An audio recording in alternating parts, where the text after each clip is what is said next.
5 जवान आज दुर्दैवानं शहीद झालेले आहेत आणि त्यापैकी महाराष्ट्रामधला आणि कोल्हापूर जिल्ह्यातला हा पुंडलिक माने हा अतिशय धाडशी आणि शेतकरी कुटुंबातला, गरीब कुटुंबातला, पण देशासाठी त्यांनी आज बलिदान केलेलं आहे। मला असं वाटतं आम्ही सर्वजण ह्या दुःखद प्रसंगी आम्ही सर्वजण त्यांच्या कुटुंबाच्या मध्ये सहभागी झालेलो आहे। शासनाच्या वतीनं निश्चितपणानं आज त्या कुटुंबावर जी शोककळा पसरलेली त्याच्यामध्ये आम्ही सर्वजण त्याच्या बरोबर राहू।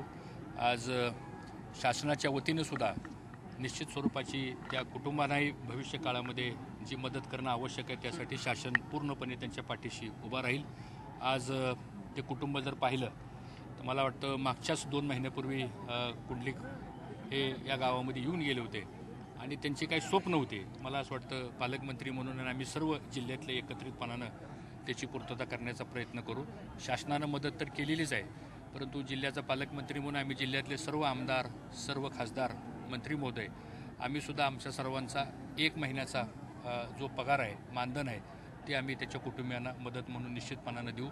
त्याची एक मुलगी आहे ती 10 वर्षाची, एक मुलगा हा 5 वर्षाचा आहे। शिक्षणाच्या बाबतीतसुद्धा निश्चितपणानं तीसुद्धा भूमिका आम्ही सर्वजण घेऊ आणि मला असं वाटतं खूप दुःखद घटना झालेली आहे, परंतु वेळ आलेली आता की जशा तसं उत्तर देण्याची आवश्यकता आहे असं आम्हाला सर्वांना वाटतं।